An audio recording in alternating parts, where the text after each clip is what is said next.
नमस्कार, जोहार दोस्तों। एसपी हिस्ट्री क्लासेस में आप सभी का फिर से स्वागत है। और मैं आपका एडुकेटर सुनील पंडित लेकर आया हूं एक महत्वपूर्ण प्रैक्टिस सेट जो झारखंड सहायक आचार्य के लिए काफ़ी महत्वपूर्ण है। इसके अलावा जो भी अन्य एग्जाम में सिविक्स पूछा जाता है उन सारी एग्जामों के लिए काफ़ी महत्वपूर्ण है। तो शुरू करते हैं, देखते हैं पहला क्वेश्चन क्या है। पहला क्वेश्चन कहता है कि भारतीय संविधान की संशोधन प्रक्रिया पर किस देश का प्रभाव है। मतलब भारत के संविधान में जो संशोधन किया जाता है, संविधान में जो संशोधन किया जाता है उसकी जो भी प्रक्रियाएं होती है उनमें से किस देश का मतलब प्रभाव है। ऑप्शन ए है कनाडा, बी में है ऑस्ट्रेलिया, सी में है ब्रिटेन और डी में है दक्षिण अफ्रीका।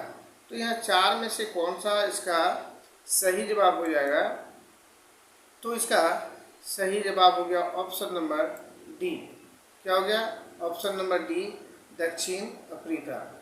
नेक्स्ट क्वेश्चन की बात करें, क्वेश्चन नंबर 2 में, तो 2 में कहता है कल्याणकारी राज्य की संकल्पना का समावेश भारत के संविधान में है। मतलब भारत के संविधान में है तो किस संविधान में है। अब यहाँ देख पा रहे हैं, थोड़ा सा ऊंचा ले जाते हैं, ये देखिए कहता है एक नंबर में है मौलिक अधिकार, बी में है मौलिक कर्तव्य में, सी में है प्रस्तावना में और डी में है राज्य के नीति निर्देशक तत्व में है। तो इन चारों ऑप्शन में कौन सा ऐसा ऑप्शन है जिसमें कल्याणकारी राज्य की संकल्पना का समावेश भारत के संविधान में है।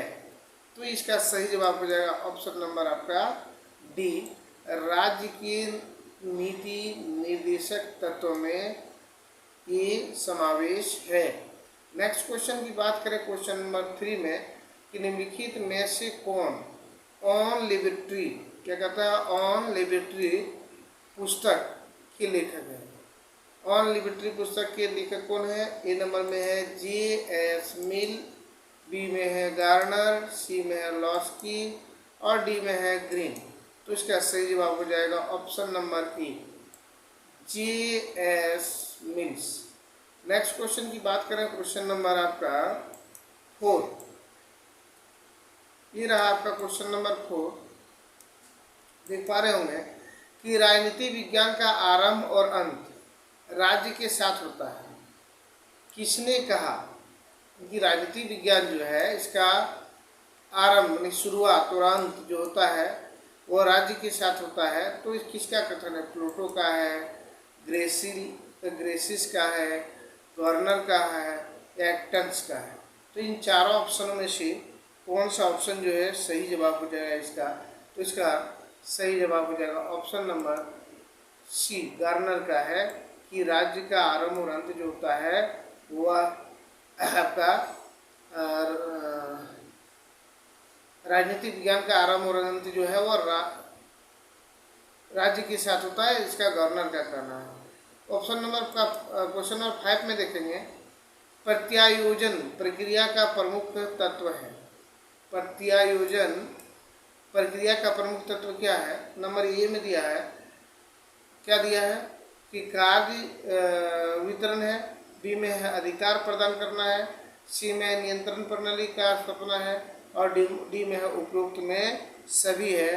तो इसका सही जवाब क्या हो जाएगा? इसका सही जवाब हो जाएगा ऑप्शन नंबर ए, कार्य वितरण है।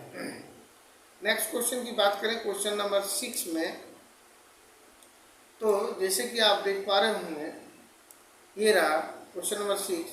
कहता है कि मनुष्य स्वतंत्र रूप से जन्म लेता है लेकिन हर जगह यहाँ होना चाहिए वह बंधनों में जकड़ा है। किसने कहा? यहाँ जगह होना चाहिए, ये होना चाहिए, वह बंधनों में जकड़ा हुआ है। ये कथन किसका है? किसने कहा है? ए नंबर है मिल्स है, बी है लॉस्की है, ग्रीन है और रूसो है। तो इसका सही जवाब हो जाएगा आपका ऑप्शन नंबर डी, रूसो का कहना। किसका कहना है? ये रूसो का कहना है। Option number D the correct answer. Next question, निम्नलिखित में से कौन राजनीतिक स्वतंत्रता नहीं है। यहाँ 4 ऑप्शन दिख रहा होगा, 4 में से कौन जो है राजनीतिक स्वतंत्रता नहीं है। ऑप्शन नंबर ए वोट देना, बी आजीविका पाना, सी चुनाव में भाग लेना और डी सरकार को संवैधानिक तरीके में बदलना। ये 4 ऑप्शन में आप किसको मानेंगे कि सही जवाब है? तो इसका सही जवाब है ऑप्शन नंबर बी आजीविका पाना। नेक्स्ट क्वेश्चन की बात करें, क्वेश्चन नंबर 8, तो आप देख पा रहे होंगे क्या लिखा है। वे खच्चर है जो युद्ध लड़ने वाले खच्चरों के लिए सामग्री ढोते हैं। वह कहावत निम्नलिखित में से किस पर लागू होता है? यहाँ ऑप्शन नंबर ए है सामान्य स्ट्रोक, बी में सहायक स्ट्रोक, सी में सूत्र और डी में है तकनीकी स्ट्रोक। तो यहाँ किस पर ये लागू होता है? तो इसका सही जवाब आपका मिलेगा ऑप्शन नंबर ए यानी कि सामान्य स्ट्रोक पर लागू होता है।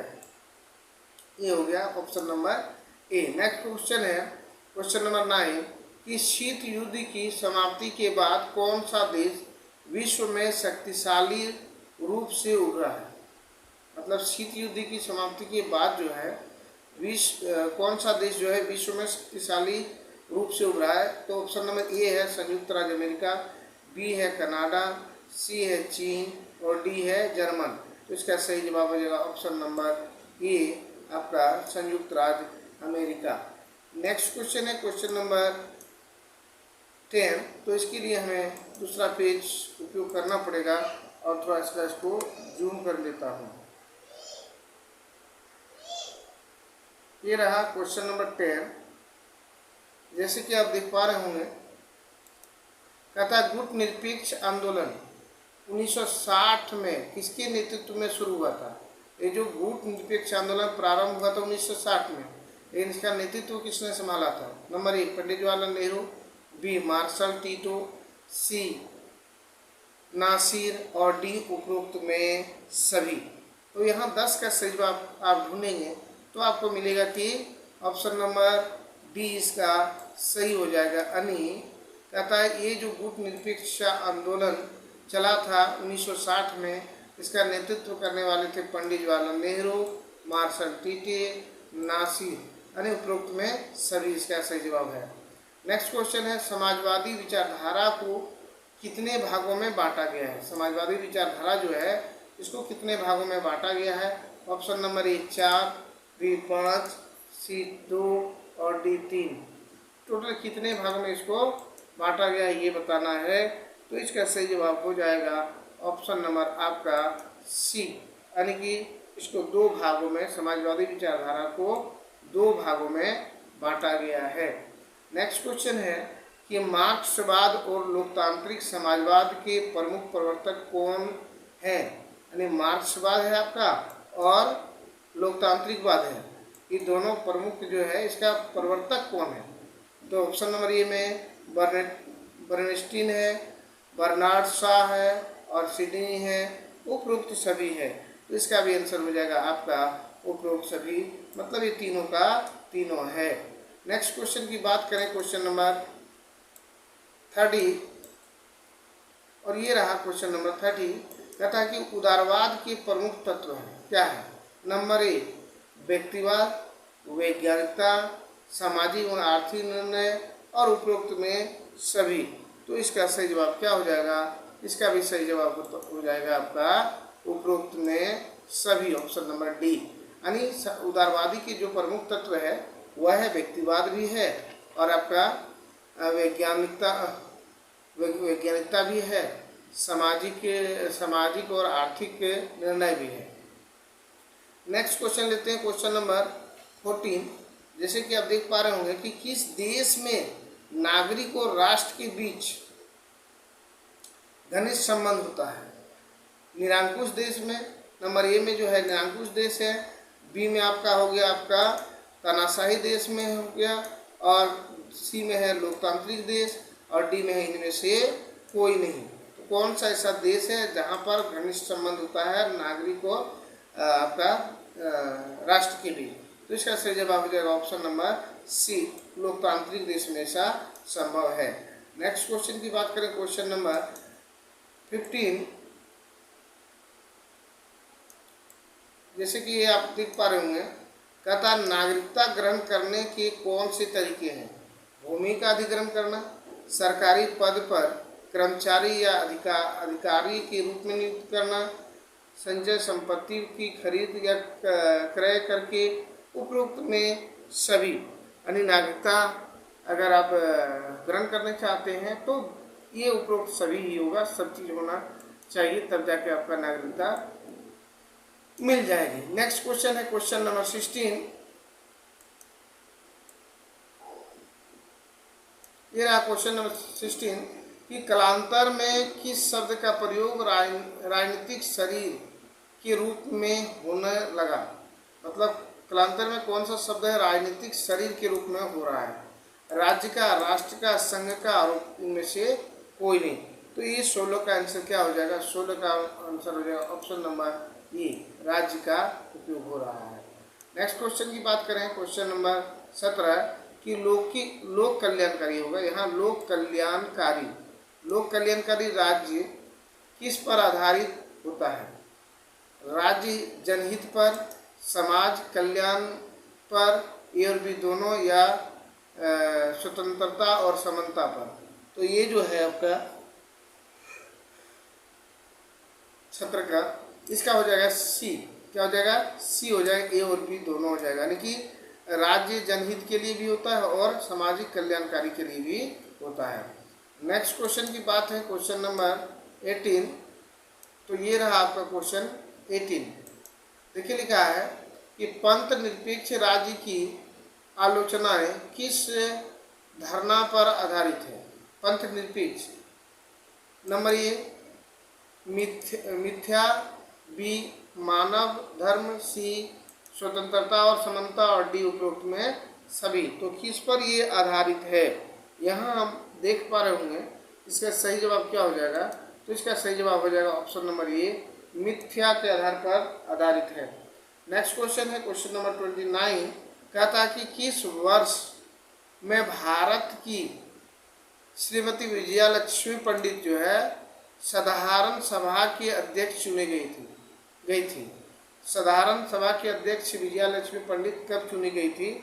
तो यहाँ आप देख पा रहे होंगे इसका 4 ऑप्शन है। ए में 1950, बी में 1952, सी में 1955 और डी में 1957। तो इसका सही जवाब हो जाएगा ऑप्शन नंबर बी, 1952 में ही चुनी गई थी। नेक्स्ट क्वेश्चन की बात करें, क्वेश्चन नंबर आपका, देखिए यहाँ आप देख पा रहे होंगे क्वेश्चन नंबर 20, और ये थोड़ा जूम कर लिए, देखिए यहाँ दिख रहा होगा, स्पष्ट दिख रहा होगा।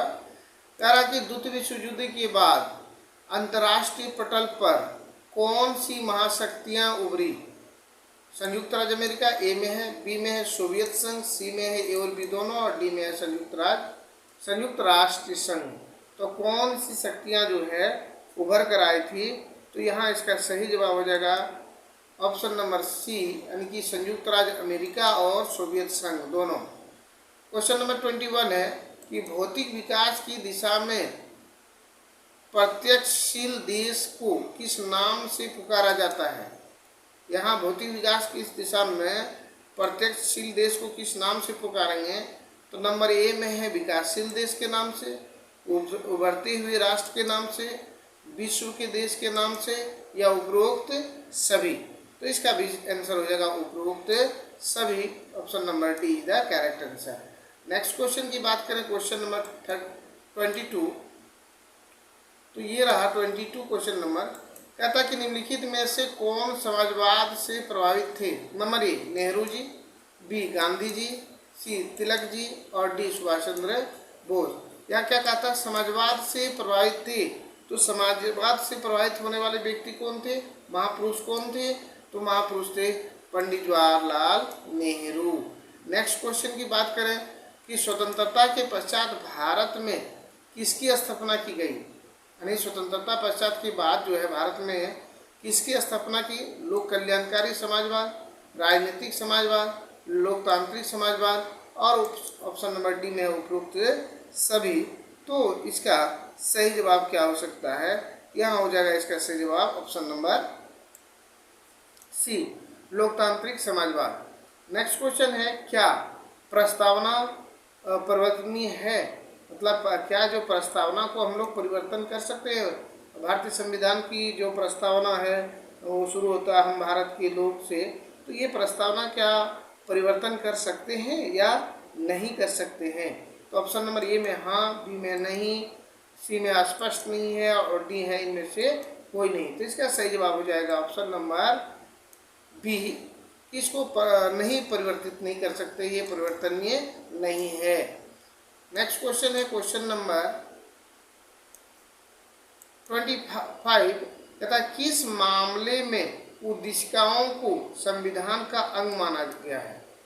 मतलब भारतीय संविधान की जो उद्देशिका है उसको संविधान का अंग किस मामले में माना है?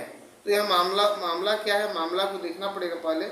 पहले है गोलकनाथ बनाम भारत सरकार, बी है केशवानंद भारती बनाम केरल राज्य जो है 1973 के मामले में, सी में भी दोनों, इनमें से कोई नहीं, डी में है।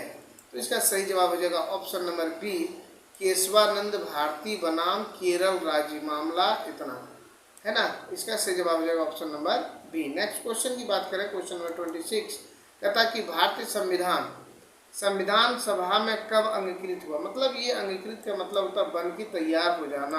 तो ये कब बन के तैयार हुआ? नंबर ए 26 जनवरी 1950, बी 26 नवंबर 1949, सी 26 जनवरी 1947 और डी 26 जनवरी 1948। तो इसका सही जवाब हो जाएगा ऑप्शन नंबर बी, आपका 26 नवंबर 1949 को यह बन के तैयार हो गए थे। और नेक्स्ट क्वेश्चन लेते हैं, क्वेश्चन नंबर है 27।